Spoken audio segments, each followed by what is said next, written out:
Buenos días, buenas tardes, buenas noches a todos los amigos de Madrid Singularity.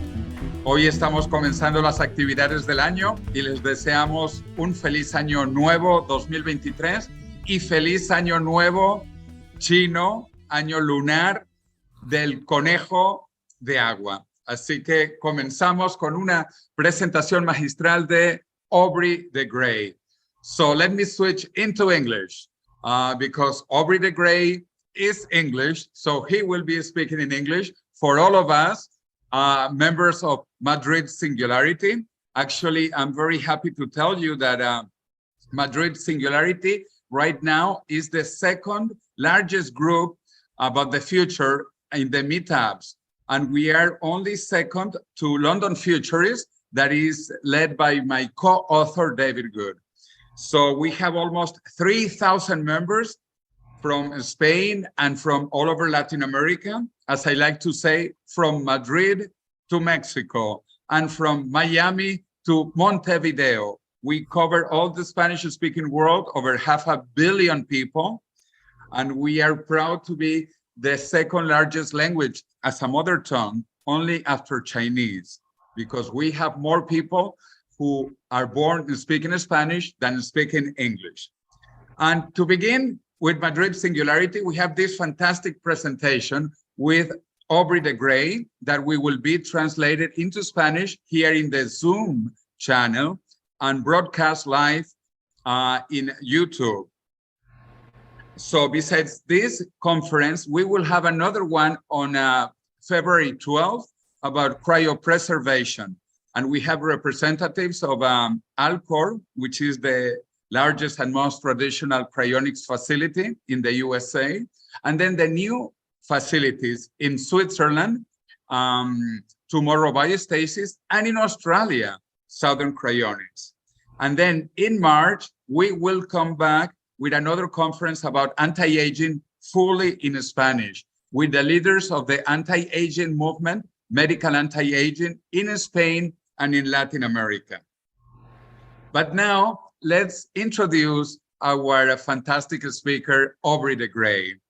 I actually met Aubrey de Grey exactly 20 years ago at Yale University in the year 2003.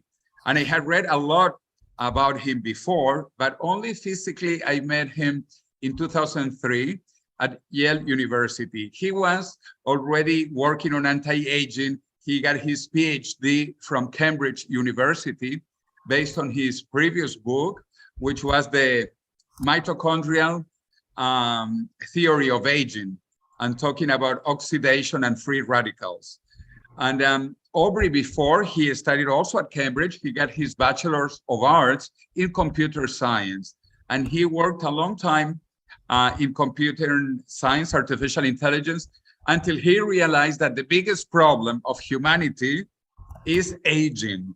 All of us are aging and all of us are dying until now. So he began to write a fantastic book called Ending Aging that was published in English in the year 2007. And then later it was published in Spanish, as you can see on the right, El fin del envejecimiento, a fantastic book that I recommend to everybody. And it is in many other languages. It is in Italian, it is in German, it is in many other languages. Also, he inspired me to write my bestseller book, La muerte de la muerte, The Death of Death, with my fantastic British co-author, David Good. And the prologue is by Aubrey de Grey. This book is a bestseller in many languages, and finally, it will come out in English, published by Springer Nature, Springer Verlag, Springer Nature, this summer, in English as well. And also, it will be coming out in Japanese, Korean, and many other languages. So I'm really excited. And the inspiration is due also to Aubrey de Grey, that I repeat, wrote the prologue. So I have admired Aubrey de Grey for a long time. And he was very popular also at my alma mater, MIT. He was so popular at MIT Technology Review, the magazine of MIT, that he appeared on the cover of the magazine in the year 2005. But basically, they were making fun in a way of Aubrey de Grey, or he can talk more about that later if he wants, that his ideas were not really possible. But I am so happy that in 2019, the same publication from MIT, Technology Review, basically gave the reason to Aubrey, saying that old age is over if you want it. So I am really proud that MIT changed its mind and that Aubrey is winning the battle of ideas and then of anti-aging itself. So German philosopher Arthur Schopenhauer has this fantastic phrase: all truth passes through 3 stages. First stage, it is ridiculed. And Aubrey was ridiculed for a long time, and other people working on these ideas as well. Second stage, it is violently opposed. And Aubrey has sadly experienced that opposition himself personally. But finally, we are looking into the third stage, that it will be accepted as self-evident. And we are getting close to that point. So with that, let me give the word to Aubrey de Grey so that he can begin with his presentation that he will do from his own computer, his own laptop, and talk about his new foundation and how he sees the field evolving. So, Aubrey, thank you so much for being with us. Well, thank you so much, Jose. That was an extremely kind and generous introduction. And yes, I apologize to everybody. I do not speak Spanish, so I will be giving this presentation in English. And I would like to very strongly thank Nicholas Charnovsky, who will do simultaneous translation into Spanish. He is a great supporter of the Longevity Crusade, and I am very grateful to him for doing this for us today. So I am going to speak for maybe half an hour before I answer any questions that the audience may have. And I'm going to be talking about the initial activities of the new organization that I set up just a few months ago, LEV Foundation, Longevity Escape Velocity Foundation. I am the President and Chief Science Officer, and I have a fantastic team, and I shall talk about that in a moment. I'm having trouble at my end. There we go. Good. So first of all, let me just introduce the concept of aging and how to address it with medicine. This is something that many of you in the audience may already have seen before, because I have been using this simple diagram for many, many years. But some of you may be new to this, so I want to start here. Aging is the combination of 2 processes, which are shown at the bottom of this little diagram. The first process, which goes on throughout life, even starting before we are born, is a process where the body damages itself. The body creates changes to the molecular and cellular structure of the body as consequences of the normal functioning of the body. Metabolism is the word that biologists use to describe all of the things that the body does to keep us alive from one day to the next. So these changes occur and accumulate throughout life. And the reason why it is appropriate to use the word damage to describe these changes is because the body is set up to tolerate only a certain amount of those changes. Eventually, late in life, there is more damage than what the body is set up to tolerate, and the result is that we start to get sick.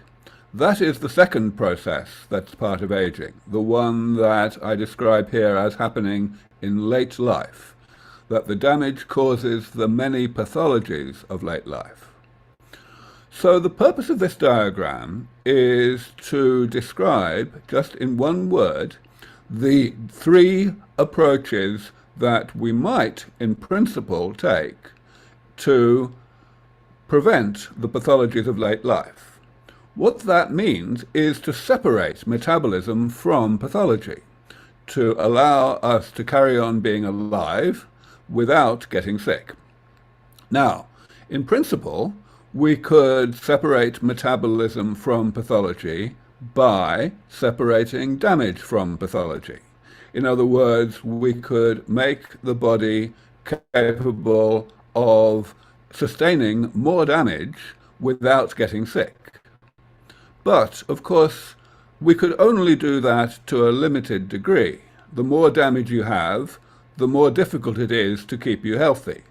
And that is why the right-hand alternative, geriatrics, has not worked, why we have failed to eliminate the health problems of late life over the many decades where we have been trying to apply medicine in that way.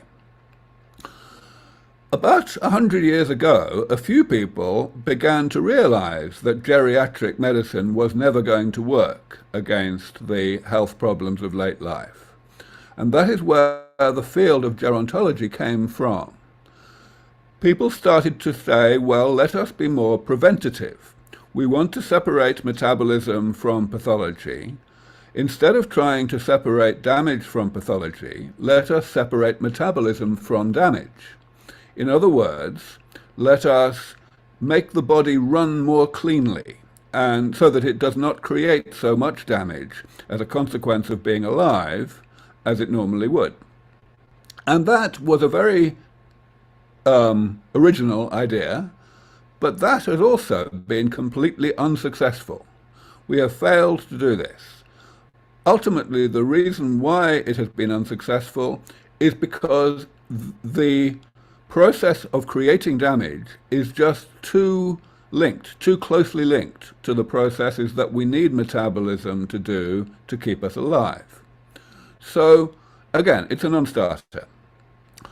But 20 or more years ago, I started to talk...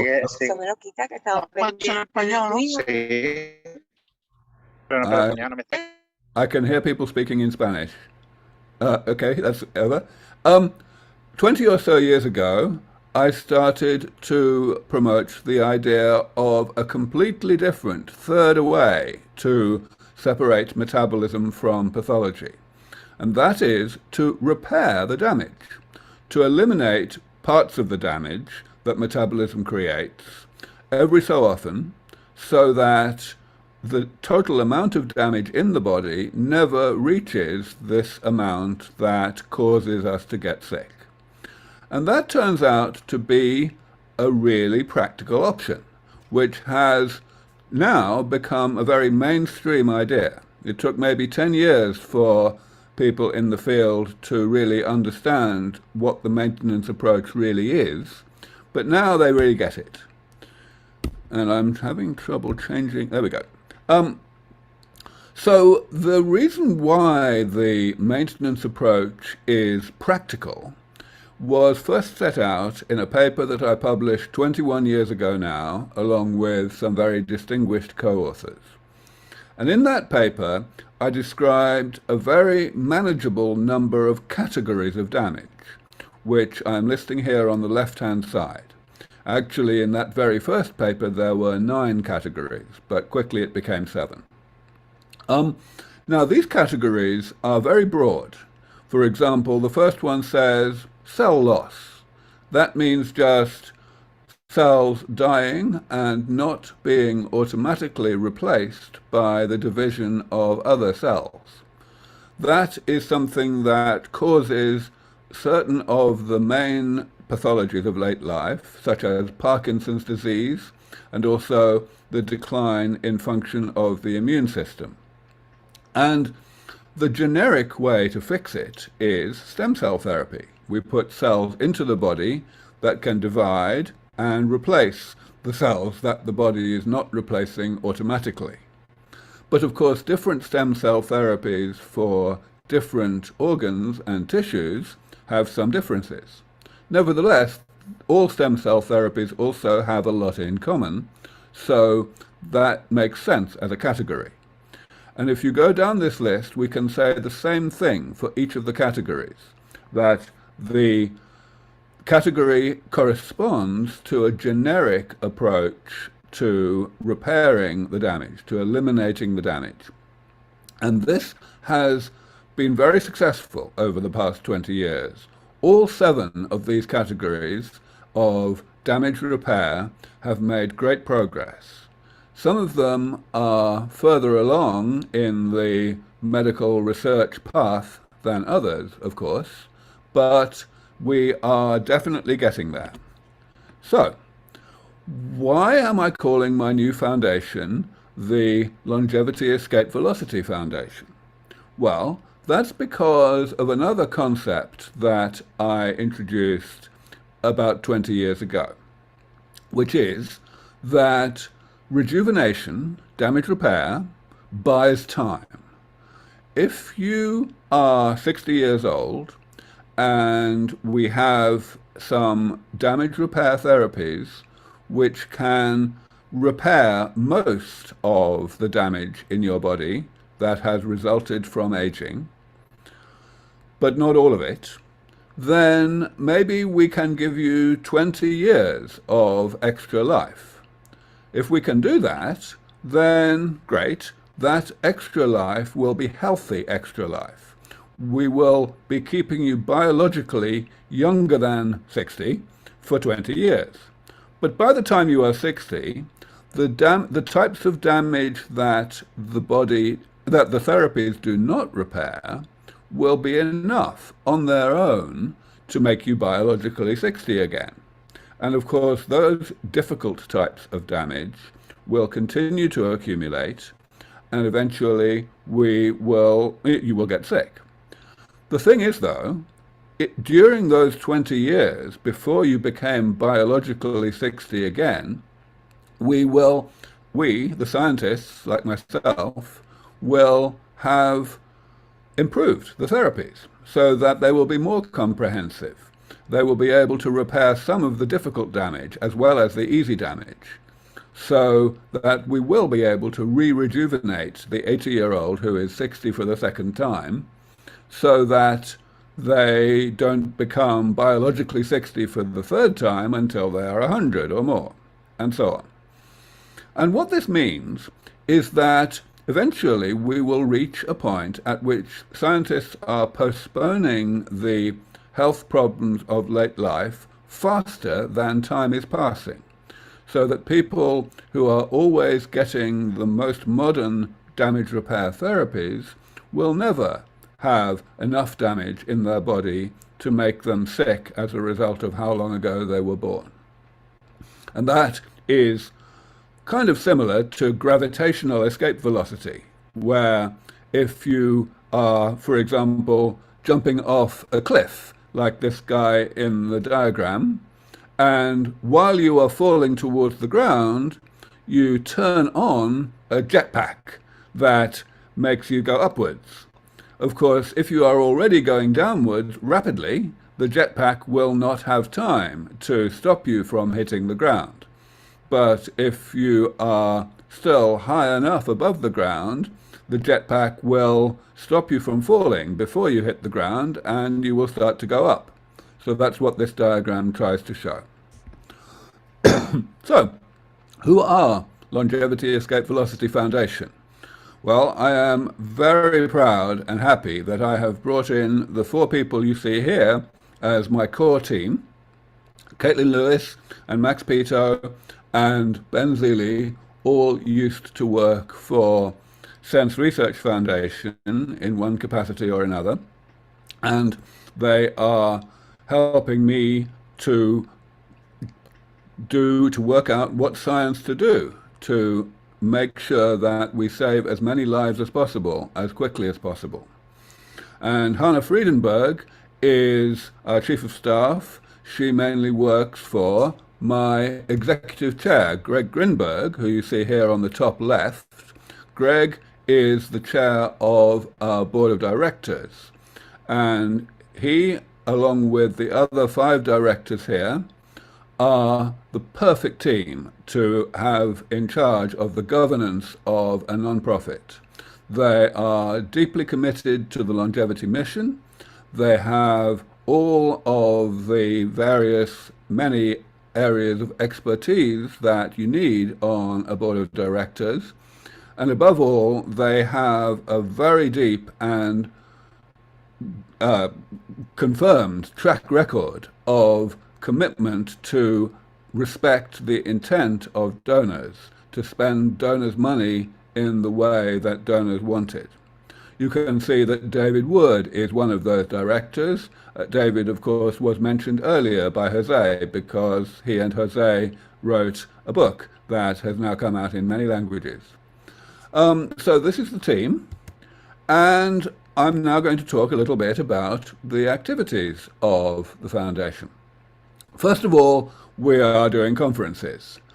Some of you will know that for the past 20 years I have run a series of conferences, first in Cambridge, then in Berlin, and now in Dublin, in Ireland. These conferences are enormously important as aspects of my work in building and maintaining this community of longevity crusaders. And the first conference in Dublin happened last September. It was massively successful. You can see here the team, first of all, on the right-hand side, most of the directors of LEV Foundation, and on the left-hand side, most of the staff and also the leaders of the projects that we are funding. And as you can see here, we are already planning, in fact, we have already planned the 2023 conference in Dublin. You can see the dates there, so I hope that all of you will try to come to this conference. The roster of speakers will be even more impressive than it was in 2022, and the website will be updated, I think, today or tomorrow. All right, so what else are we doing? Well, we are doing a lot more than I used to do on advocacy and education.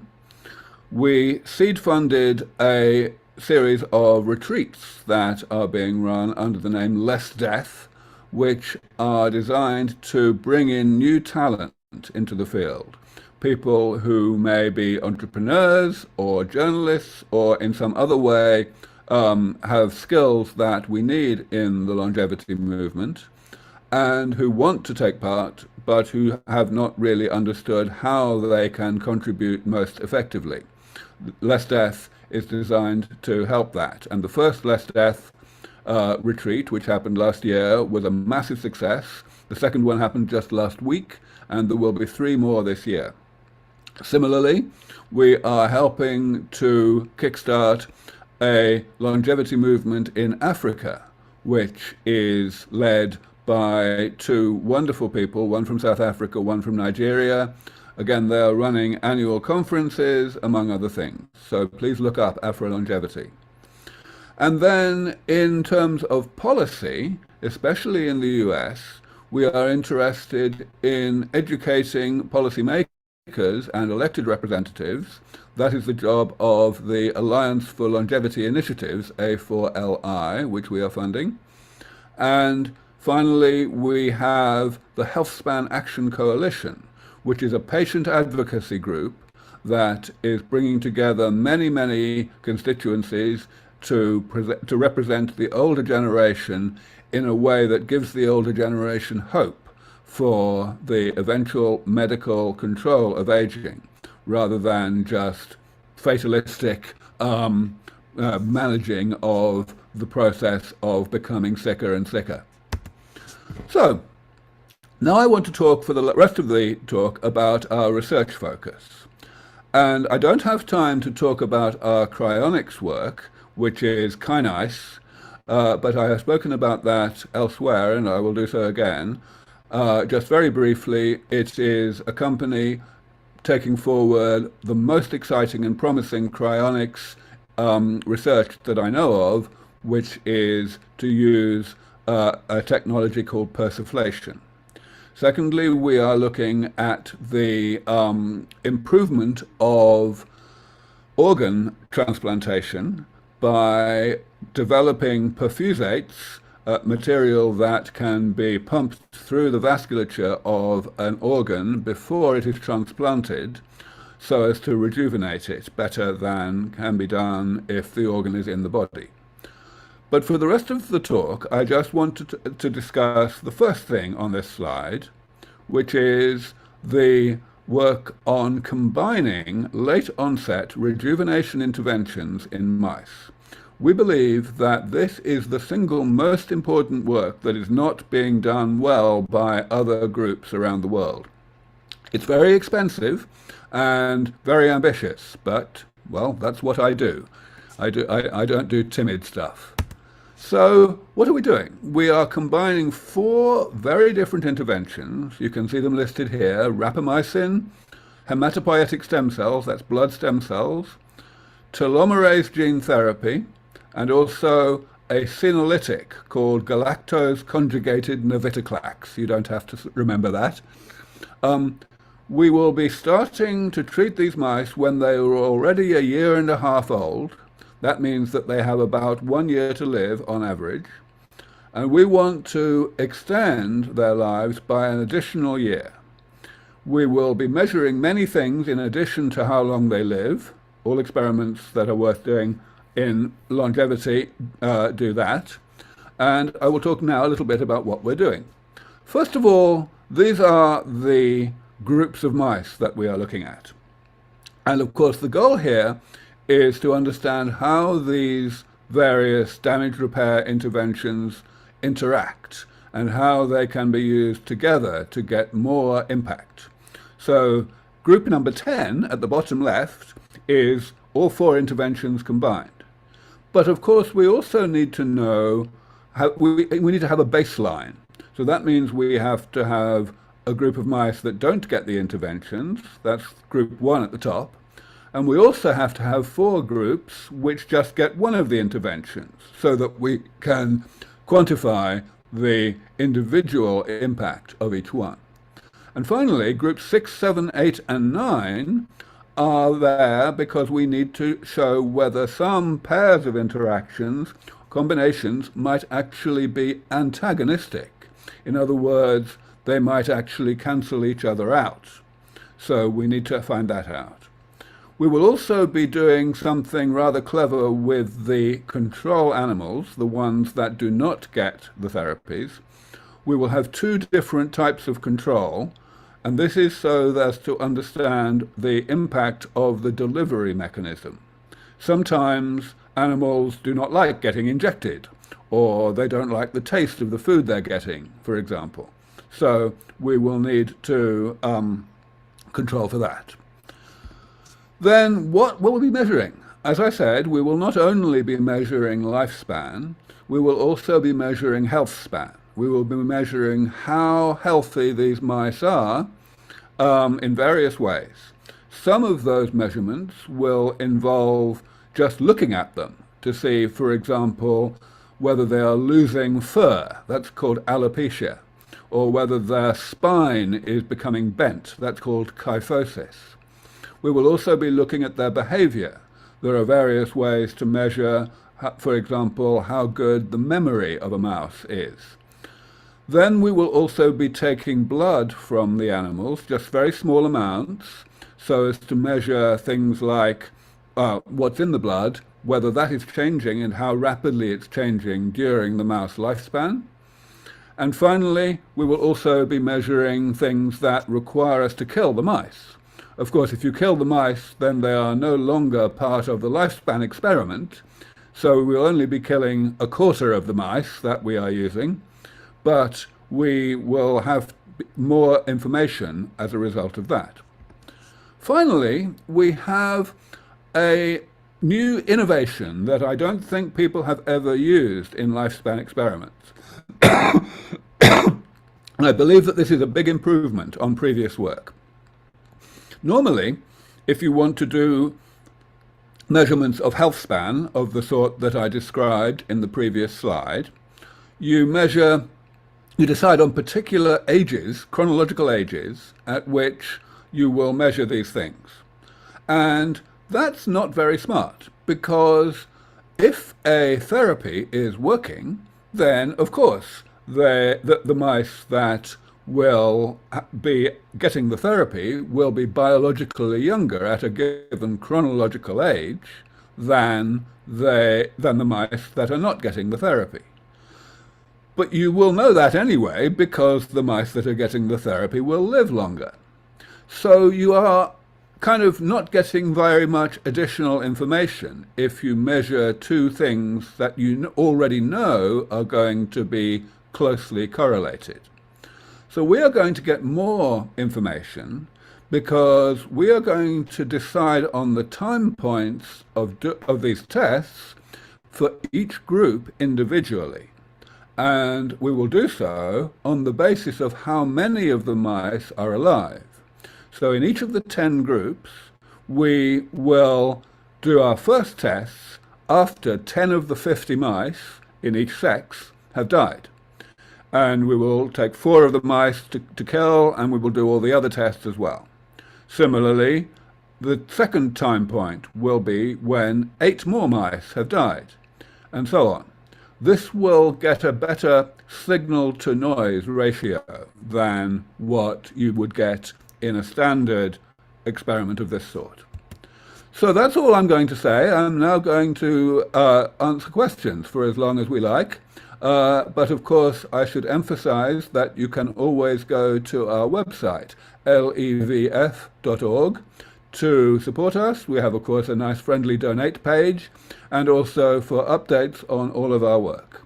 So, thank you very much, and over to you. Well, thanks to you, Aubrey, for this fantastic brief introduction to anti-aging and to your new foundation. I also want to thank Nicolas doing the translation from Brazil, which I have followed also a bit, and it sounds pretty good. And also to Tony Carbonero, who is coordinating all the technical issues and the Zoom and the streaming on YouTube. By the way, we have had about 100 people connecting, half of them in the Zoom and half in the streaming. And people send greetings from Canada all the way to Argentina, passing by Colombia, Peru, and obviously here in Spain. And also Gennady Storyalov sent greetings from the USA, and he said that he's very proud to be one of the directors of the new foundation, Longevity Escape Velocity Foundation. So Gennady, thank you for following what we are doing. So we have some questions, but talking about foundations, Aubrey, I will ask the first question, and then we will take people here in the Zoom for other questions. But you have founded already 3 foundations: the Methuselah Foundation, the SENSE Research Foundation, and now Longevity Escape Velocity Foundation. So could you tell us briefly what are the changes and what is the evolution of these foundations, please? Sure, certainly. So yes, as you say, the first foundation that I created jointly with a wonderful businessman named Dave Goebel, who has continued to be a close friend of mine ever since, that was the Methuselah Foundation. And the Methuselah Foundation began when there was no money in this field at all. Nobody really had any interest or ambition in longevity research. And so we could not fund research.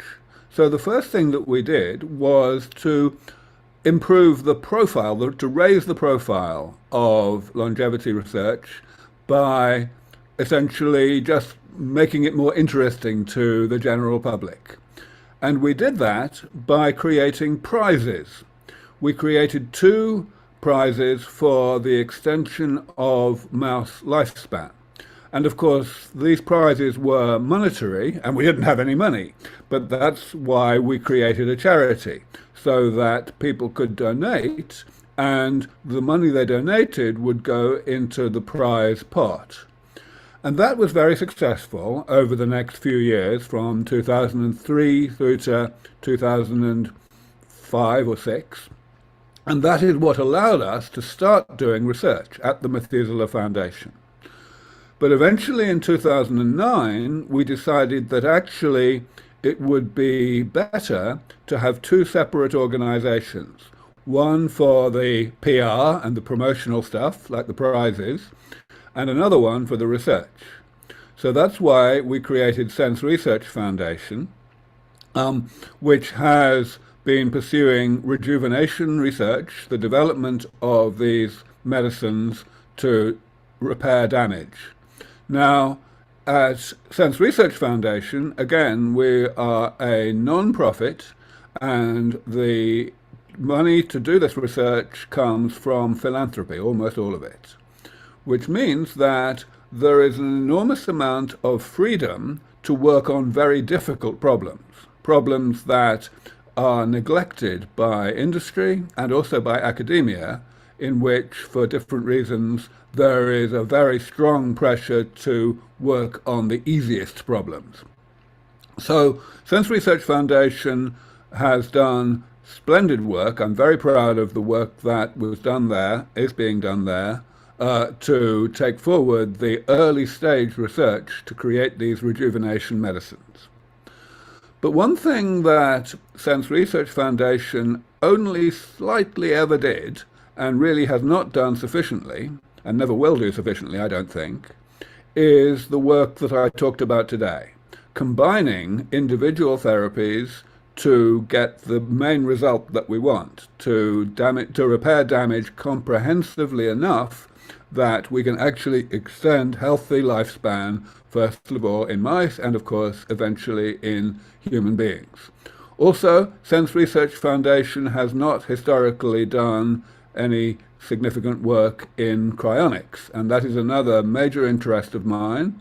Of course, it is designed to help and save the lives of people who are too old to have any chance of benefiting from the rejuvenation therapies that Sense Research Foundation is working on. So that is the main top-level distinction between the three different foundations. Okay, fantastic, Aubrey. We have many friends here, so let's hear from them. We have a friend from Italy. Andrea is in Italy. We have friends from Venezuela. Oscar, Christian, Vicente from Venezuela, from Spain, Albert and Pepe Serrano, for example. So who wants to be the first one to ask a question in person?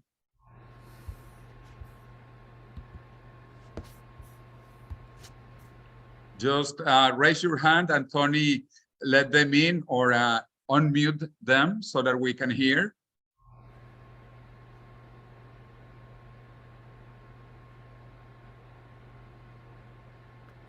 Andrea, adelante. Hi, Jose. Hi, Aubrey. Hi, everyone. Hello. Thank you for the interesting topic. And I want to ask this curiosity on persuflating materials for organ transplanting. I want to know more information. What are these? Yeah, Thanks. so at the moment, if you go to the LEV Foundation website and you look at our projects, there are just a couple of paragraphs about persuflation and about why it is such a promising technology. But let me just summarize. The idea is that with persuflation, you will be able to cool a solid organ, or of course a brain or the whole body, much more rapidly than you can if you do it with surface cooling, cooling from the outside of the body.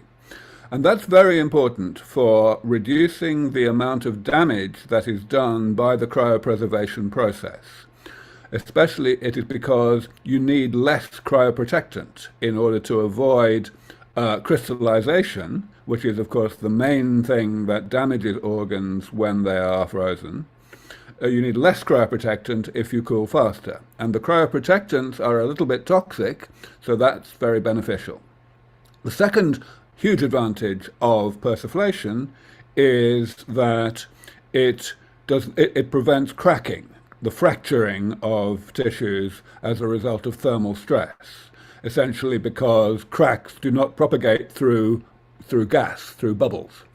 So the main clever thing about persiflation that is new in this company Kainis and its predecessor Aragos is which gas you use to pump through the vasculature. In this case, they are using helium. And there are various reasons why helium is a good one to use. The main one is that it has very low solubility in water, so it does not mess up cells by making bubbles inside cells. Thank you. Okay. Okay. Do you want to continue, Andrea, or with that question? Are you happy? Yes, I am. After I think about this. Thank you. Okay. So please feel free to ask in Spanish as well. That, somebody has just asked a question in the chat. Chat. Yes. So you want to read that question, Aubrey? Yeah. If longevity or immortality is a main characteristic of cancer cells, do we risk to get a massive cancer condition when we approach immortality? Yes, that's a very good question. So some people prefer to consider cancer as separate from aging, but I don't do that. I regard cancer as part of aging because almost all cancers happen late in life. And indeed, if you look at the list of 7 categories of damage in aging that I have been using for so many years, one of them is what I call division-obsessed cells, which means cells that are dividing when they are not supposed to. And of course, that is the main definition of cancer. So we are very, very much focused on eliminating cancer. But your question is quite correct. On the one hand, if we are too aggressive in introducing stem cells or other regenerative, rejuvenative mechanisms, and we don't do anything about cancer, then there is definitely a risk that we will get more cancer than we had before. And I think that this is the main challenge which faces people who are working on the concept of partial reprogramming, which is something that was pioneered, in fact, by Spanish and Latin American researchers over the past decade. I do not know how that will work out, but that is a big challenge for people working in that area. However, we can also describe the interaction between cancer and regeneration the other way around. We can say that if we are successful in developing therapies that really, really cure cancer, that bring cancer under complete control, then we will be able to be more aggressive with regeneration than we otherwise could. It will make the rest of our job easier. And I think that there is a genuine chance that we may be able to do that. Okay, I'm going to keep reading.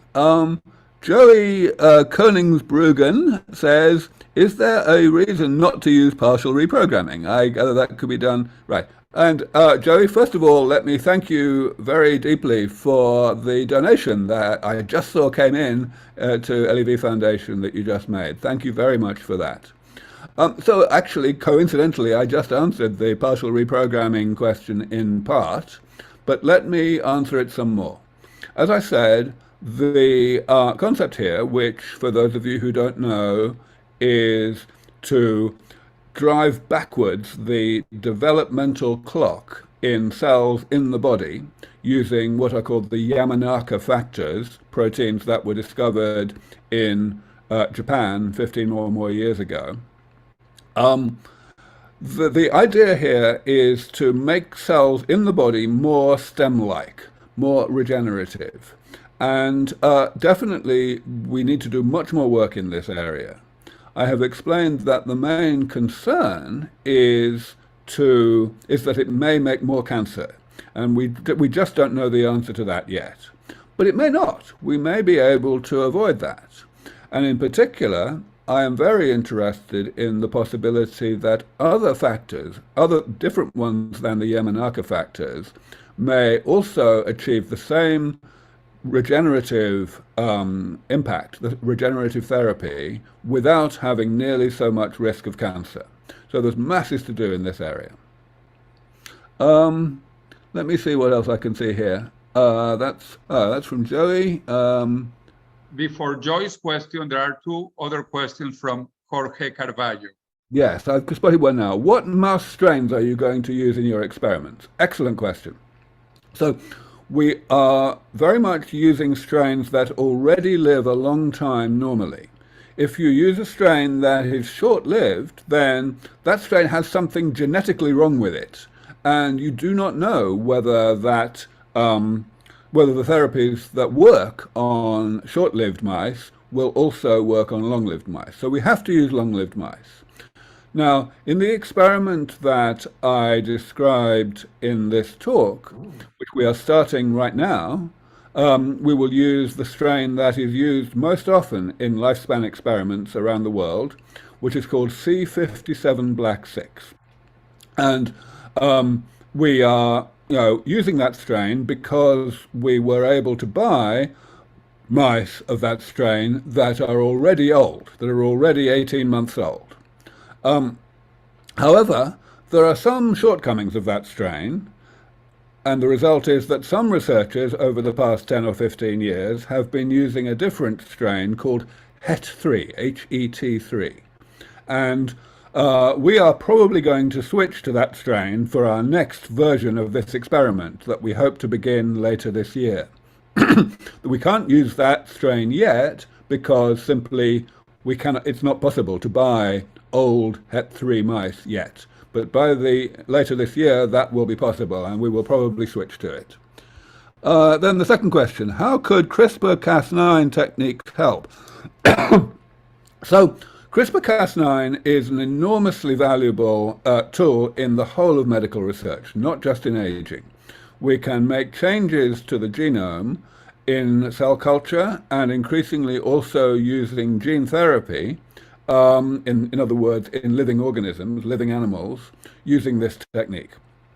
And so there is nothing particularly special about longevity research in terms of the applicability of CRISPR-Cas9, but it is absolutely an enormously valuable tool across the whole of medicine. Let me ask you questions in Spanish. I will translate. For example, Carlos Espinosa is asking, do you like the fasting therapies in order to eliminate zombie cells or senescent cells? So fasting therapies are not part of our initial experiment, but we do have rapamycin, which is the most powerful of the chemicals that are typically called calorie restriction mimetics. In other words, drugs that make the body think that it is fasting even when it isn't. We are introducing rapamycin as a kind of non-repair control intervention. We know that it works. Many researchers have shown that it works to extend average and maximum lifespan in mice. And we want to know how it synergizes, how it interacts with actual damage repair therapies. So that's the main thing that we're doing in that whole area right now. Let me ask you from the streaming, a person called MB asked, well, first of all, thank you, Aubrey. Do you expect any of the rejuvenation techniques mentioned to be available to humans in your lifetime? I think it is very likely that all of the rejuvenation therapies that are being worked on right now will be available to the general public within the next 20 years. I think that there is a probably 50% chance that they will be available, at least to some people, within 15 years, because the research is moving so rapidly now. And that is the time frame where I think we may be able to reach this thing called longevity escape velocity. Of course, we need to do a lot of research between now and then. So there is a 10% chance at least that we will not get there for 100 years. But a 50% chance is quite enough to be worth fighting for. There is a related question in Spanish from Mauricio Vladimir.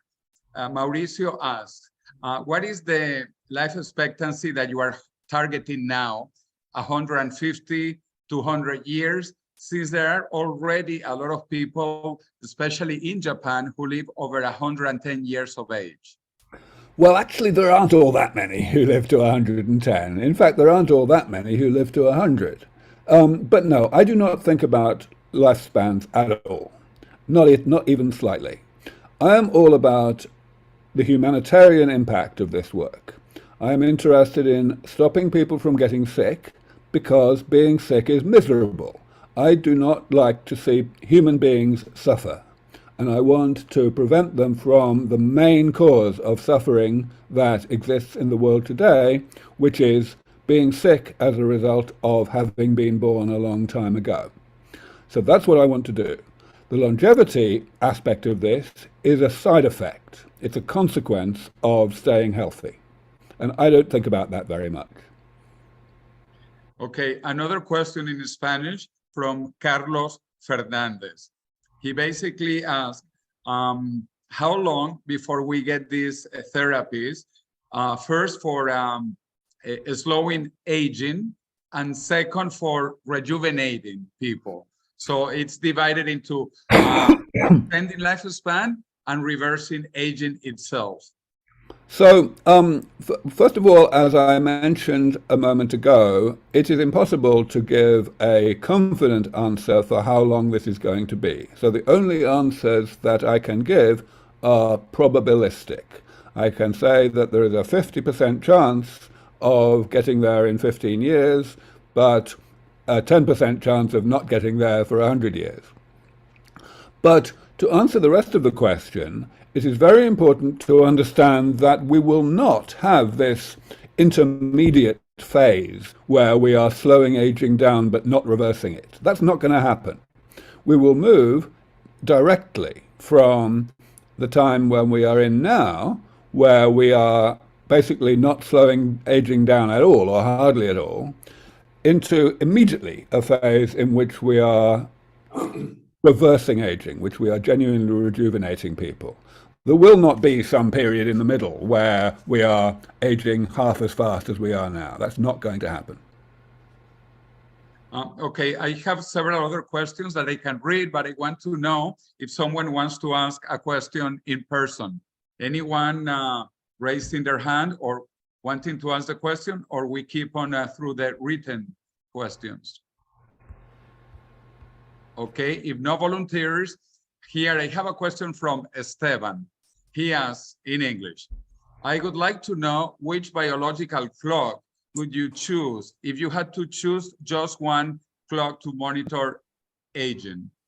Yeah, so this is a great question. As we all know, there are many people now working on epigenetic clocks, ways to measure the methylation status of cells so as to give an indication of biological age. And there are still many things that are not perfect about these clocks. People are trying to improve them all the time.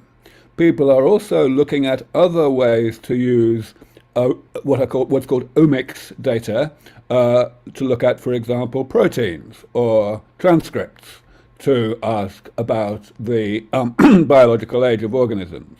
But again, those clocks have also a long way to go before they are really reliable. On top of all of that, of course, we already have many other ways to measure biological age, so you can call them clocks, which have to do with the more traditional approaches of measuring measuring things in the blood or measuring function like grip strength or things like that. And as I mentioned earlier, we will be doing all of those things in our experiments that I described. But the omics work, because it is improving so much, we honestly do not have a decision as to how we will do this. We don't have to have that decision immediately because these measurements can be done on frozen tissue. So we will be able to do these experiments later once we have better information and better clocks. Okay, another question from the streaming. One person called Rayson Login. The question is, what are the reanimation criteria that you gave Alcor? Yeah, I honestly don't remember. It was 20 years ago that I signed up with Alcor. However, one criterion that I think is quite important when one is choosing to be cryopreserved, to sign up to be cryopreserved, is that you don't want to be one of the first people who is reanimated, because they just aren't going to know how well it's going to work. And that is actually one reason to sign up to be a neuro patient rather than a whole body patient, because we can be fairly confident that whole body patients will be revived first, simply because those patients do not need to have a new body constructed to attach their heads to. And so I am signed up as a neuro patient at the moment, and I believe that that is an insurance against being one of the people who are revived first before people really know what they're doing. Okay, fantastic. We have a question from Gregory Hidalgo. You want to ask it yourself, Gregory? Yes, thank you. Greetings from El Salvador. That's Hello. very interesting in the lecture, Dr. de Grey. My question is related to, you said that in 15 years time, it will be available, the medication from preventing the anti-aging. So do you think that people that already have almost 80 years old in that time will be able to get it? It will be for instance, a good timing for them, or they should start taking before? What will be the Right. average age Yeah, I when we understand. start taking the medications? So first of all, of course, the age at which these medications will be effective is the biological age, not the chronological age. So Okay. if you are an unusually young 80-year-old, you have a better chance than if you are an average 80-year-old, because an average 80-year-old is about to die, right? So that's the first thing to say. Second thing to say is that at the moment, these rejuvenation therapies simply don't do very much because they are so selective. They only address very small, minor parts of the damage that is accumulating in the body. And therefore, it is not clear whether they will have any real impact on delaying the health problems that might kill somebody.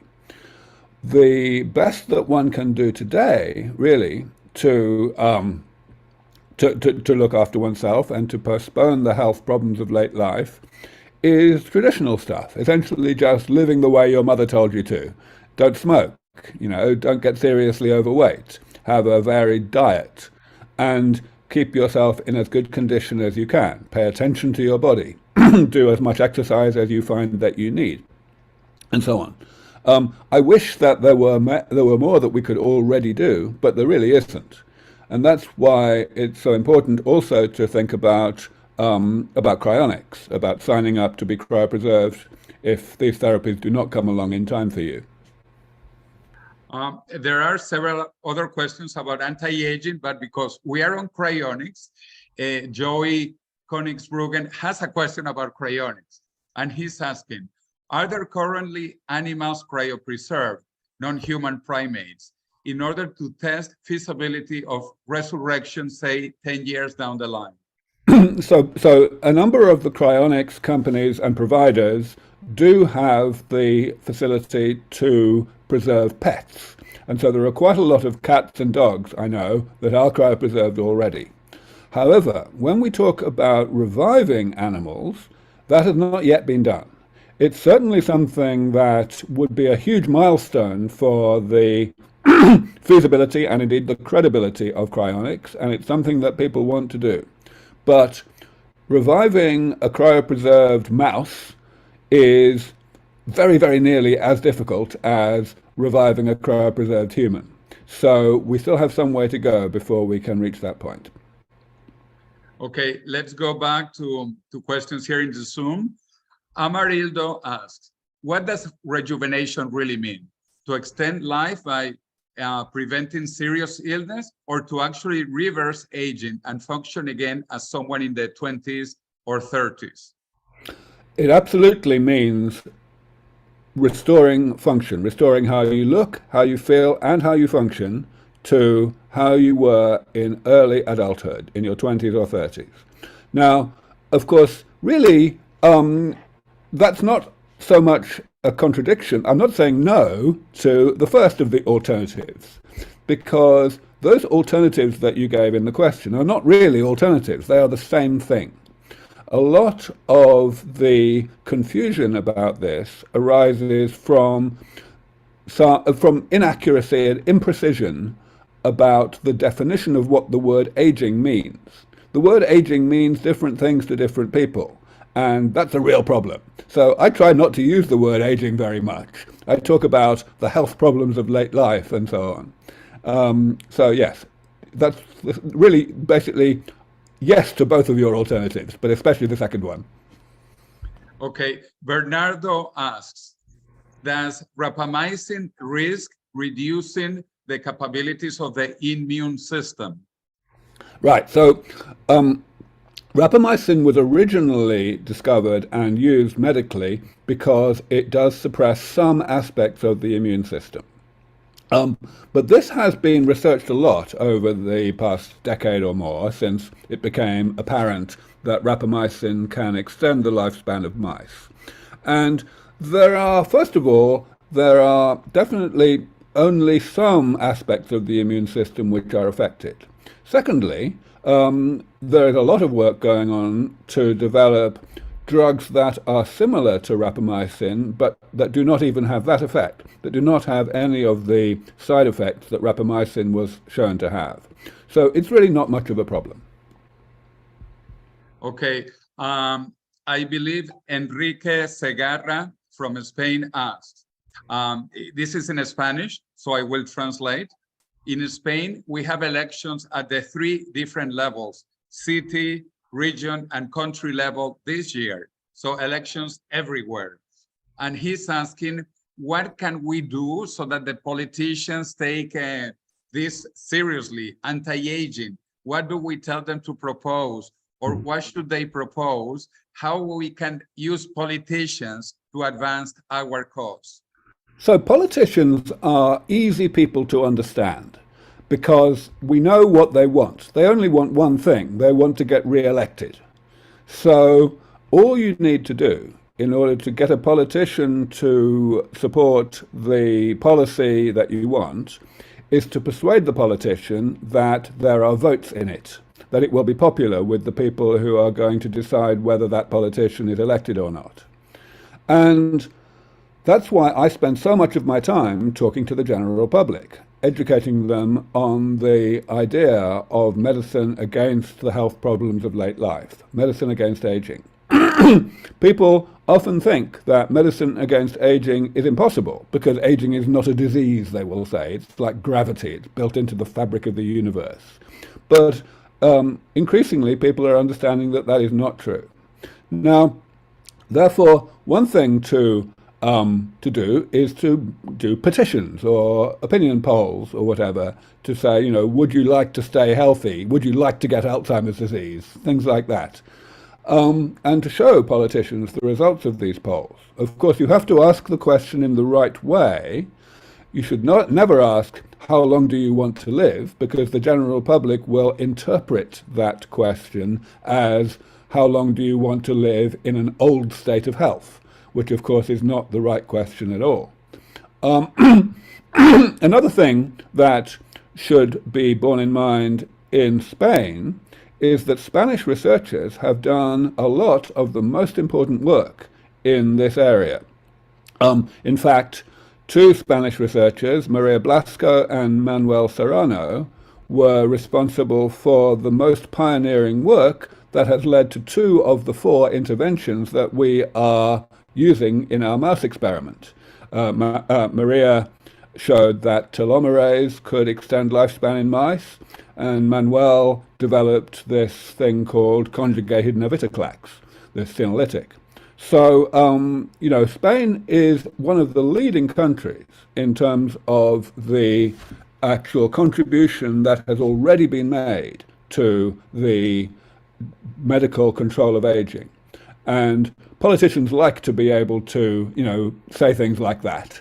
So further promoting this work in Spain is actually going to be easier from a political perspective than it is in most countries. Excellent. We have a question from Christian Salas, who is a medical doctor in Venezuela. Actually, two quick questions. He's asking about using exosomes from stem cells from the umbilical cord as opposed to exosomes from mesenchymal stem cells. That's question number one. And question number two, from the same medical doctor, he's asking which kind of senolytics would you recommend to use with human patients now? Okay, let me answer the second question first, because it is a much simpler question. At the moment, there is a real problem of reproducibility with the senolytics that are available, the ones that are from natural products or are already approved.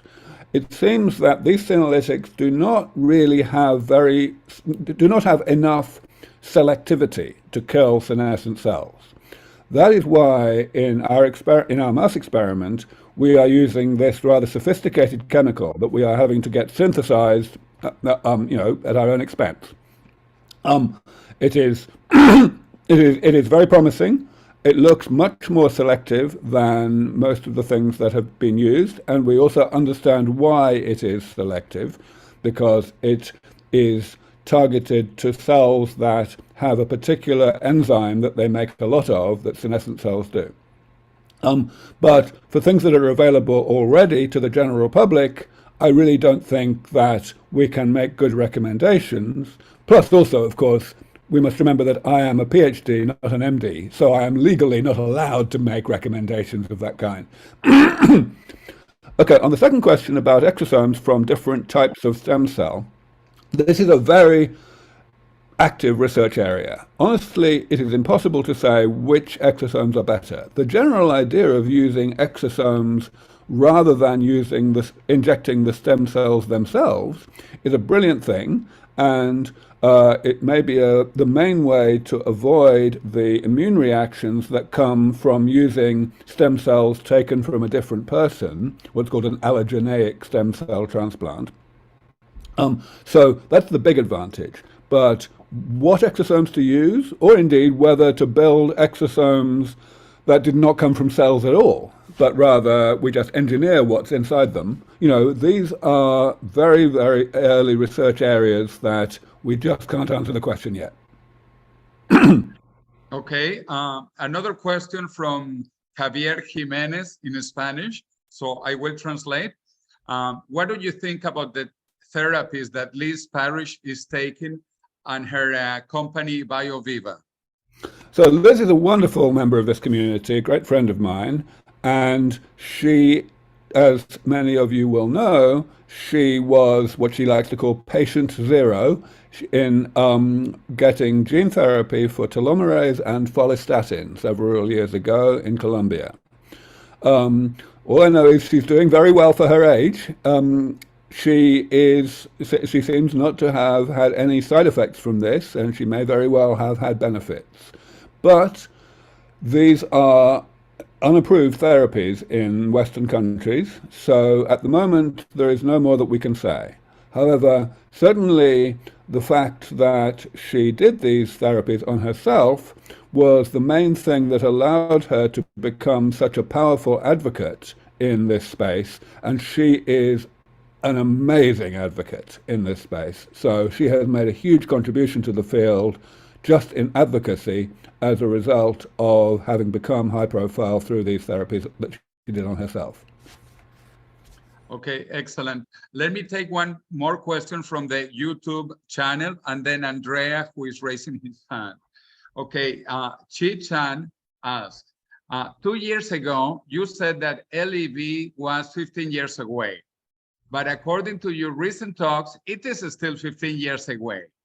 When will we get that down to 10 years away? Are there any key technologies missing?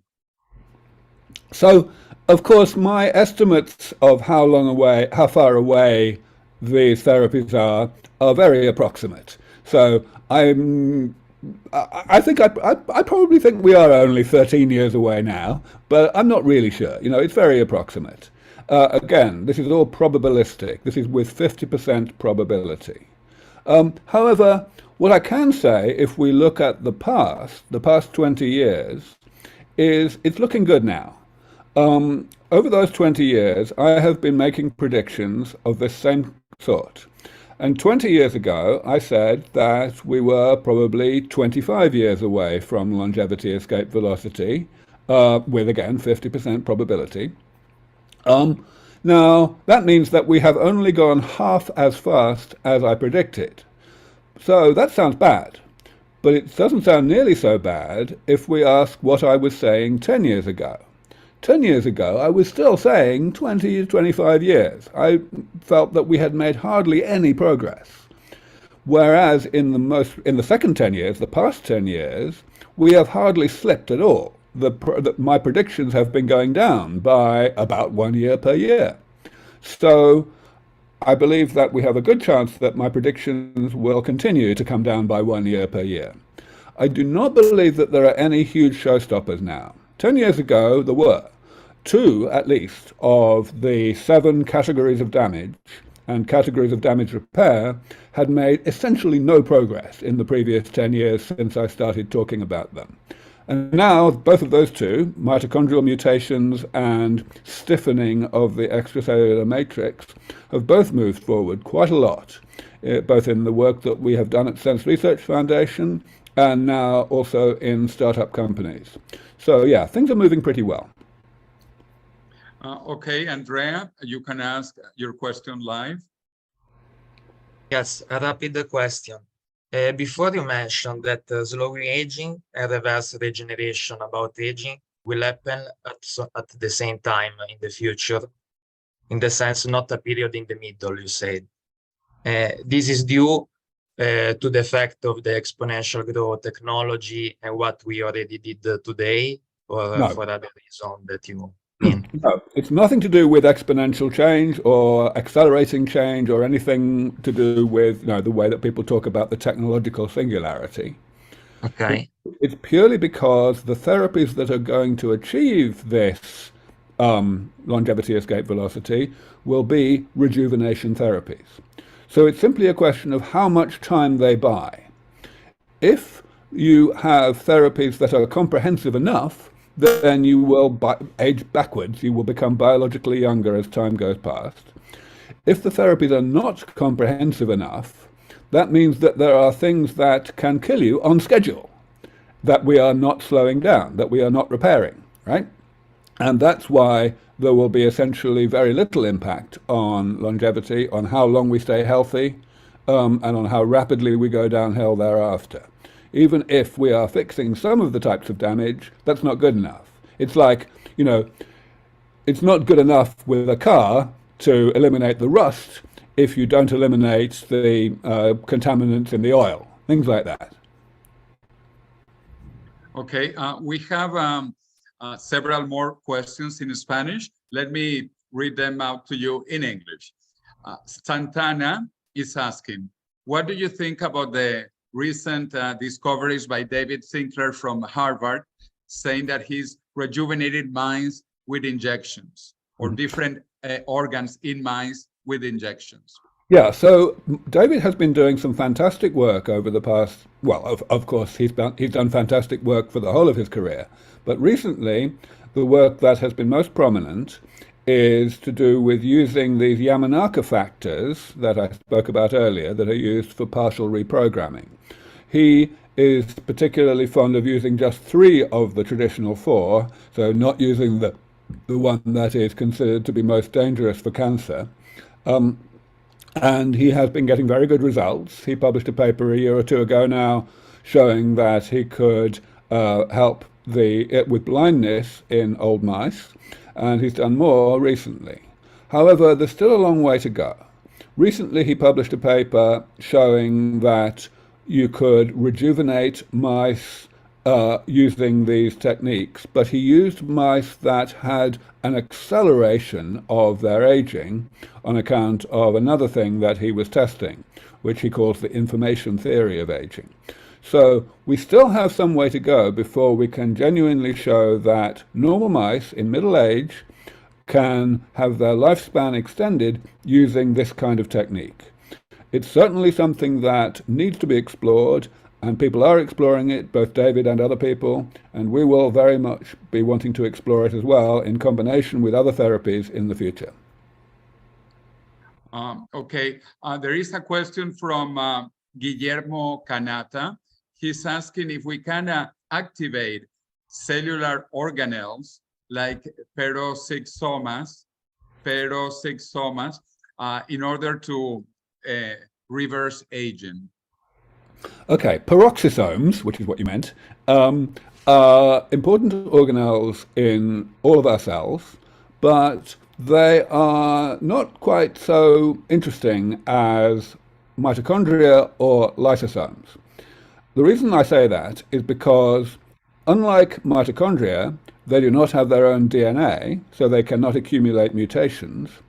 And unlike lysosomes, they are not places for the destruction of waste products. So they do not accumulate indigestible waste products. Peroxisomes are more easily regenerated by the cell than either lysosomes or mitochondria. So they do not accumulate damage in the same way. And that's why we are not focusing on them at the moment. But, of course, as with everything in biology, more and more is being learnt about peroxisomes all the time, and so we may change our mind, depending on new discoveries. Okay, Bernardo is asking a question in Spanish. It could be interesting to quantify the savings in the health systems with life extension. Do you know of any such studies quantifying the economic gains? Oh yes, there have been many such studies quantifying the economic gains. These have been going on for decades, for at least 20 or 30 years, and they have been published by very authoritative people. If you want to know more about this, the right term to search on in Google is longevity dividend. That is the name that has been given to this kind of thing. And the numbers are absolutely astronomical. Countries like the USA or Spain would save literally trillions of dollars per year if they simply postponed the health problems of late life by 1 or 2 years. It's just astronomical numbers. So you must ask yourself, why are governments so uninterested in this? Why are they not putting these just a small amount, like a few $billion per year, into research to speed up the development of medicines against aging? And of course, the answer is the usual one. Most policymakers have still got this belief that aging is like gravity, and the money spent on medical research will not succeed. We will not get even 1 year of postponement using this. That is why experiments in laboratories are so important, to show that that can't be true, that you can take middle-aged animals and keep them healthier for a lot longer just by doing damage repair to them. If we can show that really convincingly in animals, then people will no longer be able to believe that it's impossible in humans. Okay, a student from Mexico is asking, how much do you know about microbiome companies or research for longevity? Because he wants to study microbiome. Yeah, so the microbiome is a very important and vibrant area of research. And absolutely, there are companies working on the changes to the microbiome during aging and the potential to influence aging by influencing the microbiome. Probably the most high-profile company in that space is called Viome, which starts with a V, V-I-O-M-E, run by Naveen Jain, a very wealthy and successful businessman who has become extremely interested in aging over the past several years. So I encourage you to look at what they're doing. At the moment, though, we just don't know. We do not know whether we will be able to make much of a difference to aging by manipulating the microbiome. Certainly there is an interaction between the microbiome, especially in the gut, and the rest of the body the human cells, but we do not know whether that interaction is meaningfully bidirectional.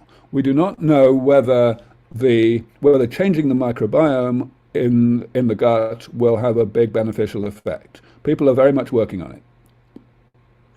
Okay, Javier Jimenez is asking in Spanish. What do you think about NMN or NR? Which do you think is better? Which one would you use?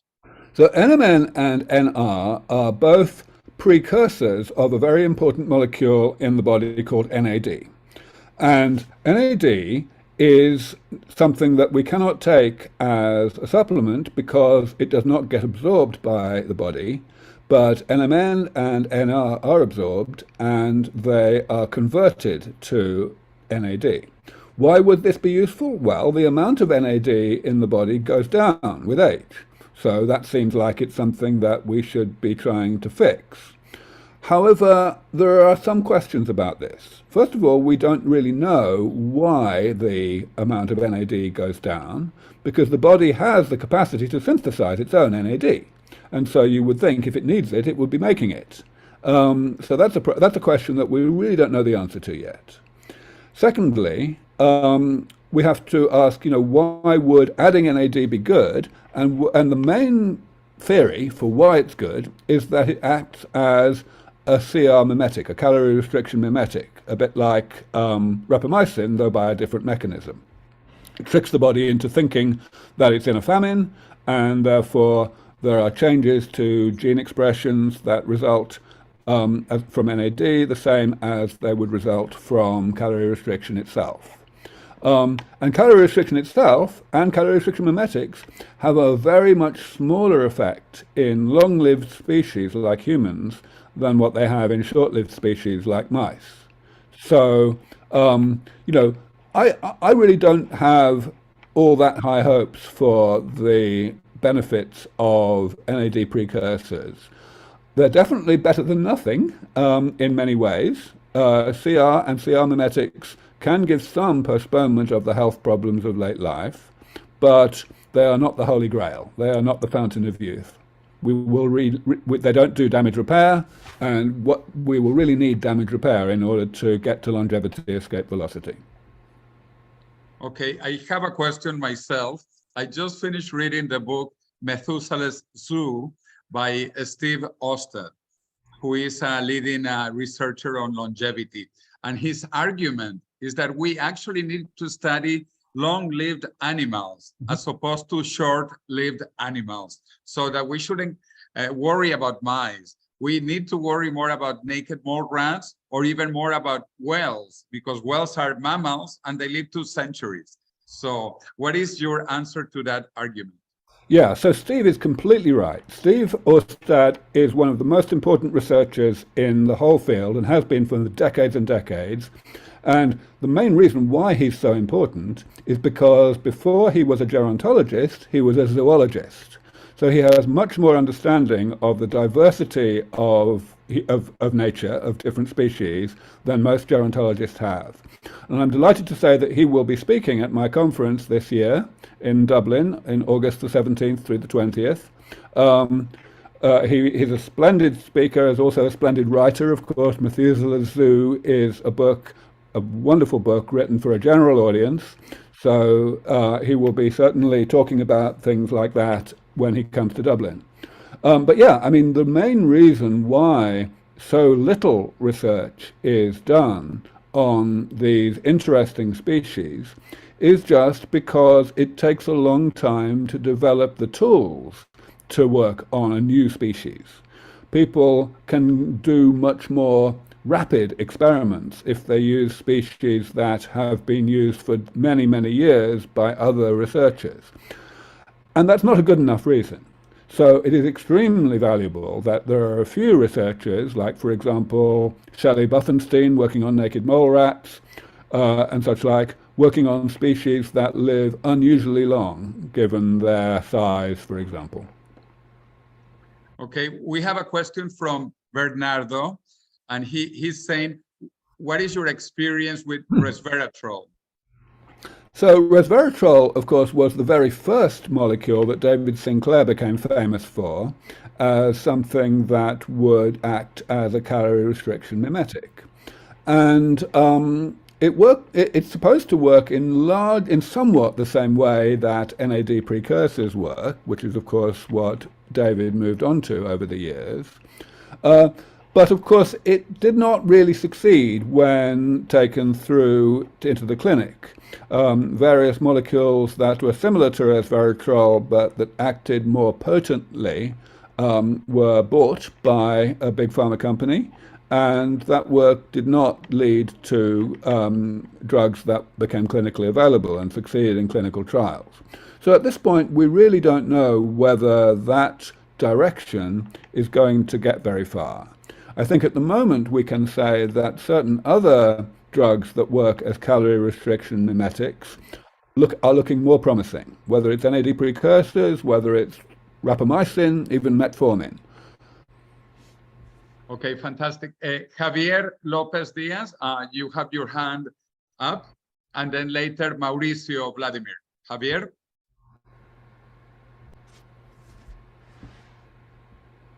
You are muted. Hola, buenas tardes a todos. Good afternoon. Para una mejor corrección, prefiero si me pueden traducir la pregunta. Yo quiero preguntarle si es de suponer que los acontecimientos se desarrollarán en el orden que voy a decir, o podría ser que no necesariamente en ese. Es decir, primero, se puede decir que se curarán y podrán prevenir todas las enfermedades. A continuación, tras esto, poder frenar el envejecimiento, efectivamente. Posteriormente, la posibilidad de rejuvenecer. Y tras ello, pues, años después, poder lograr revivir a todos los criopreservados de una forma efectiva, o a una gran parte, siempre y cuando esa criopreservación pues, se haga de una forma íntegra y con buena calidad. Okay, Javier, I will try to translate quickly.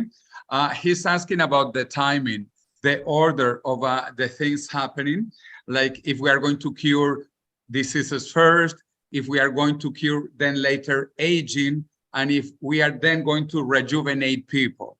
And additionally, he talks about cryonics. And then later, after we have cured aging and all of that, we will bring people back from cryonics. So, first of all, the first part of the question really comes from the same thing I was talking about earlier, that people mean different things by the word aging. So really, there will not be a difference between the treatment of aging and the treatment of age-related diseases. In my mind, there is really no such thing as a distinction between aging itself and the diseases of old age. They are part of the same thing. It's just that there are some aspects of age-related ill health that we give disease-like names to, and some that we don't, and that's all.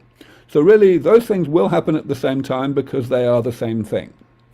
Now, reviving people from cryopreservation is, of course, very, very difficult, and there's no point in doing it until we have sufficiently comprehensive rejuvenation technologies that we can repair the thing that they died of, that they were pronounced legally dead because of. And that will have to be really good, quite apart from the fact that we must also repair any damage that was done by the cryopreservation process. So I think we are still several decades, certainly 30 or 40 years away from being able to revive anybody who was cryopreserved. Let me jump in there, Aubrey, because Ray una cosa. Kurzweil, that we also know very well, he talks about 2 dates, basically 2029 for longevity escape velocity, that he defines in a similar way, but still aging. We keep on living longer, but aging. And then 2045, when we will be able to rejuvenate people. So that is maybe why some people are confused, because he talks about 2 different processes and 2 different times. Yeah, I think it's probably confusing to talk about 2 processes in 2 times, because really there are not going to be 2 processes in 2 times. There's going to be one point at which we reach longevity escape velocity. Some people are calling it the Methuselarity, and there will not be some kind of intermediate time, the intermediate period when we are slowing things down, or rejuvenating, but not really rejuvenating, not really achieving LEV. Okay, Javier, you wanted to say something, and then Mauricio? Bueno, como conocer un poco de este campo, no sé si me podrías decir, según tu criterio, cuáles son las compañías criónicas que ofrecen una mejor calidad en cuanto a los procesos de conservación, a un control más riguroso y estricto de todos los parámetros que hagan pues tener más esperanzas de cara al futuro. Okay, I will answer that because, Javier, that is the topic of the next webinar. On February 12th, we have the 3 most interesting cryonics companies talking about that. So I want to see you on February 12th, and we will have a session only about cryonics, okay? Let's go to the next question, Mauricio. Okay, thank you. I'm going to explain my ideas in Spanish, and maybe Professor Cordeiro can translate. Me gustaría saber si los esquimales viven en promedio 43 años. Es un producto de las enfermedades que desarrollan y deterioran su cuerpo por el efecto de todas las condiciones extremas que ellos viven. Gracias. Okay, Mauricio is asking about Eskimos. You know the Eskimos in Canada, that he says that they live 43 years. And if that is because of their genome, epigenome, environmental conditions, what do you think might be causing that? Well, honestly, I have no idea. I did not actually know that they had such a low life expectancy. Of course, the way to answer this question is to look closely at what they die of, their causes of death, and also at their health during the last 10 years, especially, of their lives. So to see whether they are in some way aging differently than other populations. But I do not know. Okay, we have 2 questions from doctors. A medical doctor called Dr. Anti-Vejez. I believe that is Juan Carlos Mendez from Venezuela. He's asking about mesenchymal stem cells exosomes. What is the latest on that for anti-aging effects, mesenchymal stem cells exosomes? Right, so I actually think there was a similar question earlier on. Honestly, it's a very new area. The whole area of exosomes at all is a very new area. There's massive still going on. At the moment, I am not aware of any research showing actual life extension in mice from injecting exosomes of any kind, whether from mesenchymal stem cells or from other sources. But that's probably because the experiments have not yet been done, or if they are being done, they are not completed yet. So we just don't know yet. It's too early to say. Okay, this is also a bit similar to a question before. Dr. Christian Salas asked about autophagy, about fasting and forcing autophagy as a good mechanism. And certainly it is a cheap mechanism for longevity extension. Yeah, so autophagy is another word that is often used imprecisely. So Well, first of all, there are various different types of autophagy, but usually we are referring to something called macroautophagy, which is a process of delivering damaged material from the inside of the cell to the lysosome, which is where things are destroyed in the cell and recycled. Now, autophagy, therefore, consists of two parts, really. The autophagy itself, which is this delivery to the lysosome, and then there is what happens in the lysosome, the destruction of the material that has been delivered. Now, autophagy itself does not decline in terms of its performance during aging, or at least not in any meaningful way. What does decline is the destruction in the lysosome, the second part. So if we stimulate autophagy, what we are doing is we are delivering more stuff to the lysosome. Why would you want to do that? Well, if there is a famine, then there is a need to change priorities in terms of what proteins and other molecules you synthesize in the cell. And that means that it may make sense to destroy some proteins even when they are not damaged, and to recycle them so as to make proteins that you need with higher priority, so to speak, more urgently. So this is a process which is called bulk autophagy, which is distinct from the process of selective autophagy that specifically removes damaged parts of the cell. It certainly, it happens if you're in a famine, or indeed if the body is being tricked by, for example, rapamycin into thinking it's in a famine, then autophagy is stimulated. Now, is that a good thing? Well, it might have temporary, short-term advantages, but because it's simply a case of moving material from one place to another, it does not necessarily really affect the accumulation of damage in the cell or in the body.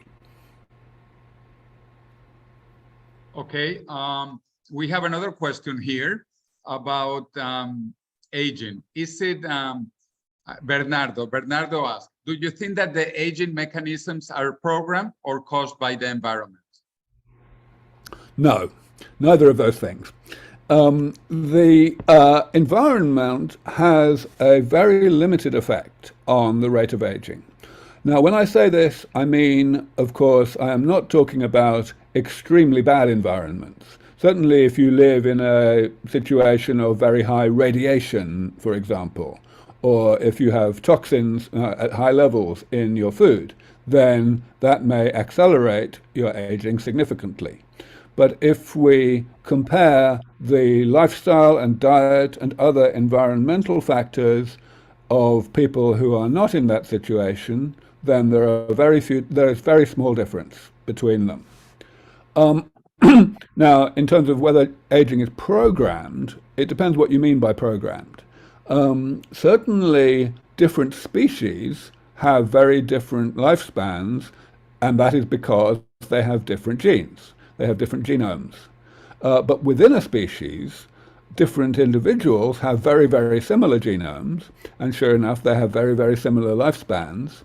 And the contribution, what's called the heritability of the contribution of genes to lifespan is quite small. So really, the main differences that we see in the population between long-lived and short-lived individuals come from things that are neither environmental nor genetic. They are really random chance, especially random chance that happens early on in life, very early on in life, before we are born. Just small changes in the concentrations of micronutrients can lead to changes in the amount of damage that is accumulated early in life, and that stays with you for the whole of your life. So it looks as though that is probably the major contribution to the variation that we see among people within a population.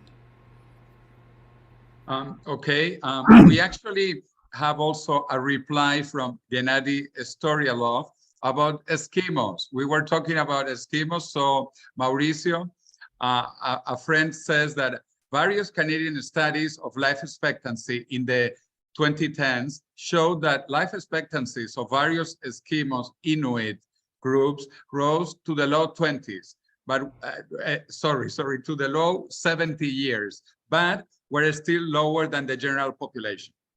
That was kind of an explanation about Eskimos, and we will finish soon. And because we are talking about Eskimos, that means cryonics. The next session is about cryonics. Okay, one more question, Aubrey, from Dr. Juan Carlos Mendez. What do you think about hormesis? Hormesis, well, first of all, let me define it for everybody. So hormesis is the concept that we can benefit from mild levels of bad things, mild levels of stress, so long as that stress is temporary. If we have a situation where the body is given some challenge, then the body will mount a response to that challenge and minimize the damage that the challenge does. But quite often, that response to the challenge will continue in the body after the stress itself that caused the response has gone away. And that means that the body will be essentially protecting itself unnecessarily well, and that may be beneficial. But as you can see, this effect is always going to be very small, because first of all, the initial stress has to be small in order that it does not kill you or do permanent harm, right? Secondly, the response has to be proportionate to the stress. And even if it continues afterwards, there will be some trade-off, because otherwise the elevated response would have existed without having to have the initial stress that triggered it. So hormesis is a fact, it exists, but it is has only a small effect on health. Okay, I have a final question for you, which is about ethics, the morality of all of this, because you have argued before that you are dedicating your life to this cause of longevity and anti-aging, because this is the number one issue for humanity. So could you expand on that? What is the ethical foundation of this war against aging?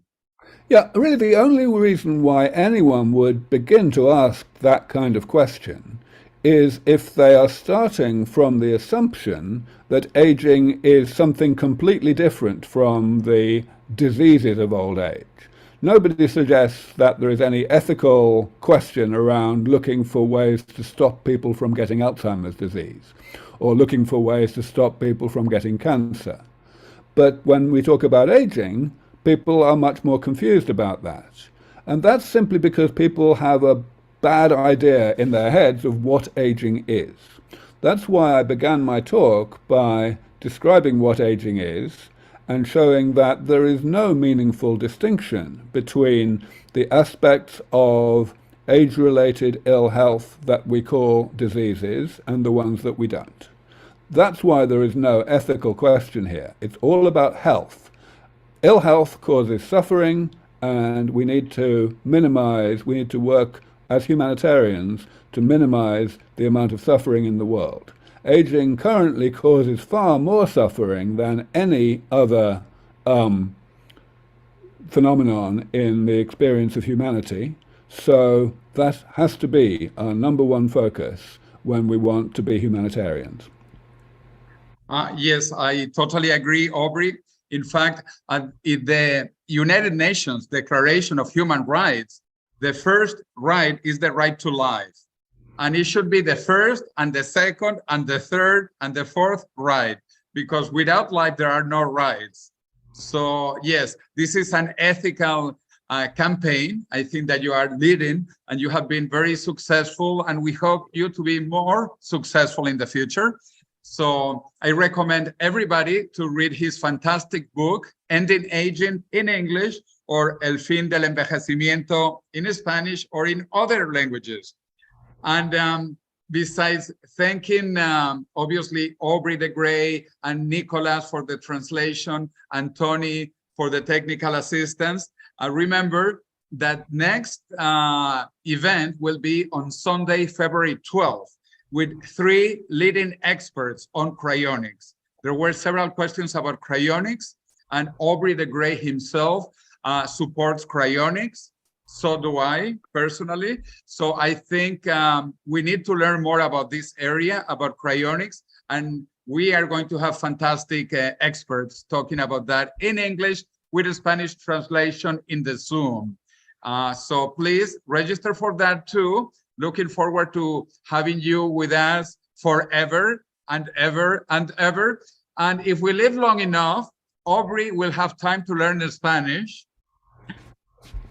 And we will have time to learn Klingon or Vulcan, because I love to say, you know, like Mr. Spock, live long and prosper. But I want to say it in Vulcan and in Klingon, in many other languages. So Aubrey, any final words to say goodbye until we see you next time? Well, I just want to thank you, Jose and Nicholas and Tony and everyone who was involved in having me along today, and all the excellent questions from the audience. Thank you very much for your interest in this work, and let us move on together and bring aging under complete medical control as soon as possible. Thank you. Thank you to everybody. Live long and prosper, my friends. Bye for now. Bye. Cheers. Bye. Thank you. Thank you very much. See you.